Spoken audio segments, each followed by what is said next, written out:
That was he'd had 16 wins and he was trying to break the record and make it 17. And he traveled all over the United States, in fact, Dubai. And when I saw him, he'd lost a little weight from the times I'd seen him before. And if you want any horse to get beat, just run him enough times. It will happen. And as great as Darrell ran that day, I don't know if anybody could have beat him. Anybody over here? Right here. We'll get to you two next.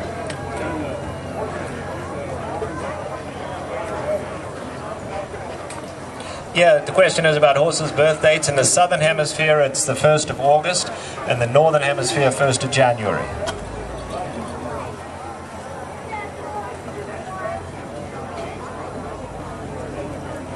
Does it present a problem for different age groups? Senor, we don't need it now. No.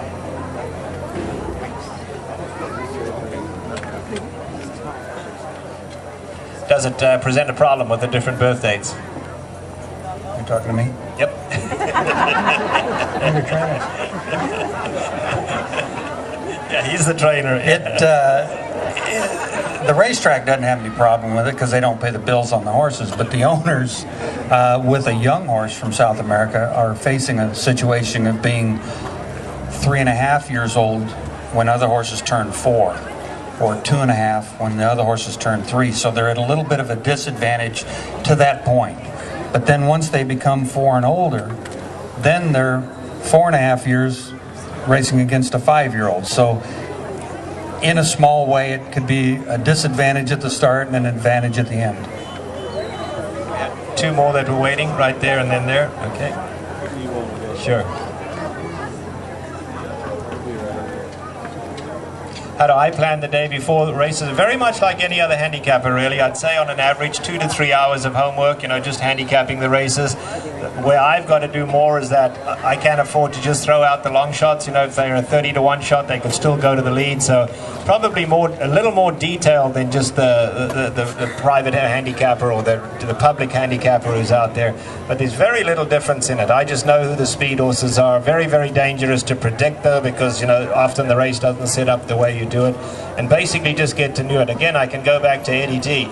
A thing like that. Every single horse Eddie D rode, I made a special note to see that he was going to be coming from behind, because 99% of the jockeys are that far back, they did. But don't forget Eddie D. He's back there. He's going to be running down the lane. Little things like that. And then you go to the speed horses. If they're going to go too fast, as you see, when they come to the quarter pole, they're basically not going to go on.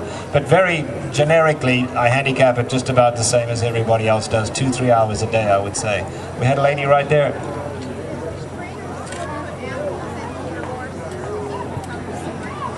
Sorry, we can't quite hear you. There's a bit of noise behind you. I think it's about antibiotics, is it? No?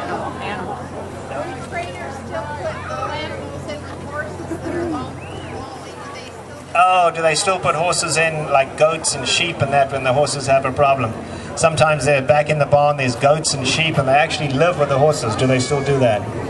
Yes, we have nervous horses that have goats. I've got one groom in particular that just runs around the barn. We have to give him a dog to hold him down. But we still do that. There's all kinds of animals back there. Some characters. Human and four-legged. He's not joking that much, let me tell you. Do we have any right there? Thank you. What's the life expectancy of the new turf? What's the life expectancy of the new turf? Does anybody know? Turf course out there. How long does a turf course last? I think that's basically the question. This new turf. Oh, the new track. Okay, the new party The main track, you mean? Track. Sorry. Yeah. Okay, yeah. What's the life expectancy? It might be a better question, the life expectancy of the man taking care of it.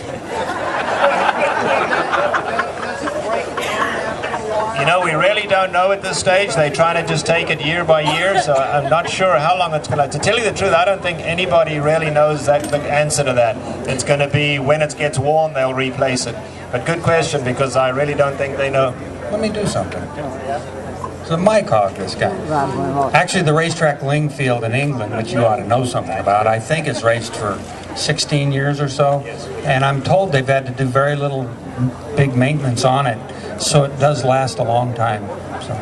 We don't know if they've replaced it at any time, though. That's Has not been replaced. replaced. Not been replaced. So that's You know, a little touch up here and there, but basically it's staying good for a long time. Don't they use it just 2 days a week? All right, we've only got time for 3 more out here. Do we have one right there?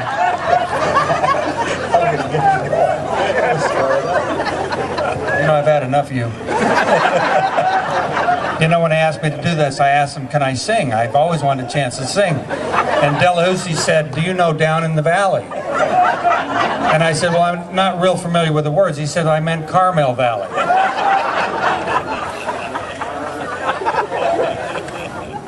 We've got one right there.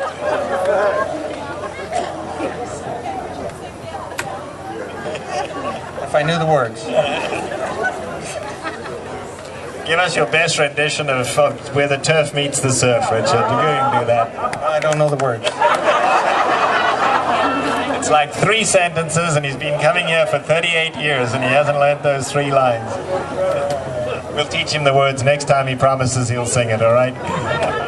We'll go one right here.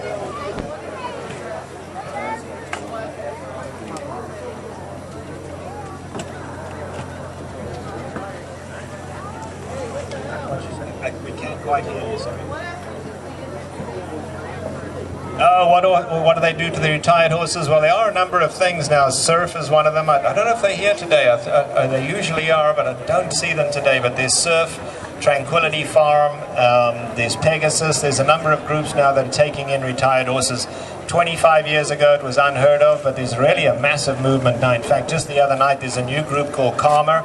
They're gathering money for all racehorses. They're not actually taking care of them. They make the money and then give it out.